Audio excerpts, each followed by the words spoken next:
Hello കൂട്ടുകാരെ, നമുക്കിന്നൊരു പാവയ്ക്കാത്തോരൻ വെക്കാം. അതായത് കയ്പില്ല നമുക്ക് എങ്ങനെ പാവയ്ക്കാത്തോരൻ വെക്കാം. ഇത് ഞാൻ ഈ പാവയ്ക്ക പൊടിയായിട്ട് കൊത്തി അരിഞ്ഞതിന് ശേഷമേ ഒരു സ്പൂൺ പഞ്ചസാരയും ഒരു സ്പൂൺ ഉപ്പും കൂടെ മിക്സ് ചെയ്ത് വെച്ചതാണ്. അപ്പം ഇതിനകത്ത് ആ കയ്പ്പ് കൂടുതൽ അങ്ങ് പോകും. എന്നാലും കയ്പ്പ് അങ്ങനെ പോകത്തില്ല, എങ്കിലും നമ്മുടെ പഴയ കയ്പ്പ് നമുക്ക് കിട്ടത്തില്ല. അപ്പം നമുക്ക് തോരൻ വെച്ചാലോ. സ്റ്റൗ കത്തിച്ച് തവ വെച്ചിട്ടുണ്ട്, വെളിച്ചെണ്ണ ഒഴിക്കുവാണേ. എന്തിനായാലും നമ്മൾ കടുക് വറുത്തല്ലേ നമ്മൾ തോരൻ വെക്കത്തുള്ളൂ.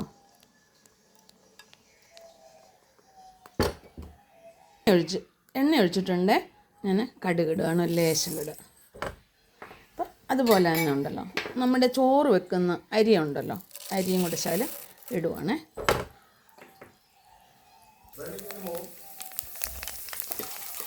പിന്നെ 2 വറ്റൽമുളക്. നമ്മൾ അരി ഇട്ട് കടുക് വറുക്കുന്നുണ്ടല്ലോ. എൻ്റെ അമ്മയുണ്ടല്ലോ, എന്തോ തോരൻ വെച്ചാലും അമ്മ ഇടിച്ചക്ക തോരന്, ഇങ്ങനെ ഓമയ്ക്കത്ത് ഇങ്ങനെയൊക്കെ തോരൻ വെക്കുമ്പോഴുണ്ടല്ലോ അരിയിട്ട് കടുക് വറുക്കെ. അപ്പം നല്ല സാധായിട്ടാണ് തോന്നുന്നത്. ഇവിടെ അരിയും കടുവൊക്കെ പൊട്ടിയിട്ടുണ്ട്. ലേശം മഞ്ഞൾപ്പൊടി, ഇച്ചിരി മഞ്ഞൾപ്പൊടി മതി.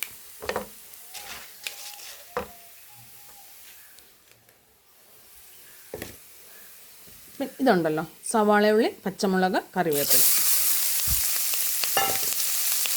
നമുക്ക് നല്ലതായിട്ട് വഴറ്റിയെടുക്കാം. നമുക്ക് ലേശം ഉപ്പ് ഇടാം.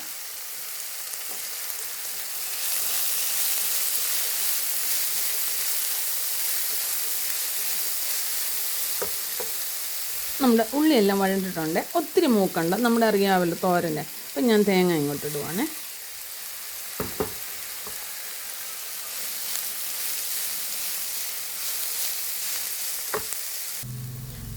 ഞാൻ ഉപ്പ് പഞ്ചസാര ഇട്ട് പിഴിഞ്ഞ് പാവയ്ക്കയാണ് കേട്ടോ.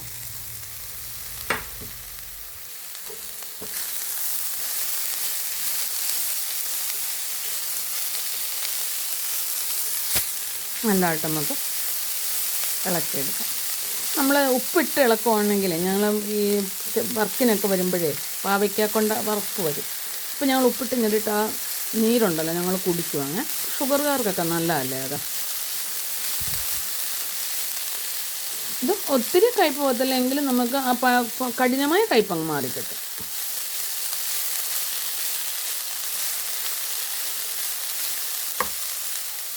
ഉണ്ടല്ലോ ശകലം നമ്മുടെ ക്യാരറ്റ് ഇടയ്ക്കിടയ്ക്ക് ഒരു കളർ കിട്ടാൻ വേണ്ടിയിട്ട് ഇത് വേണ്ട, ഒരു ലേശം മതി.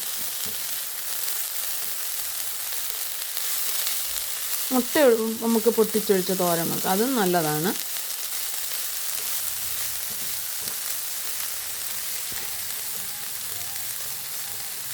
നമുക്ക് ഒന്ന് തല്ലിപ്പൊത്തി ചെറു ആവിയിലൊന്ന് വേവിക്കാം. ഞാൻ വെള്ളമൊന്നും ഒഴിക്കുന്നില്ല. നമ്മുടെ പാവയ്ക്കാത്തോരൻ റെഡിയായിട്ടുണ്ട്.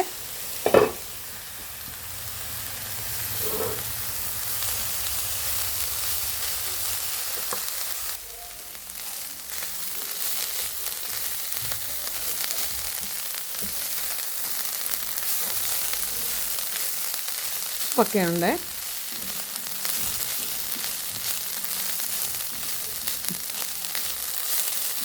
നമ്മുടെ പാവയ്ക്കാത്തോരൻ റെഡിയായിട്ടുണ്ട്.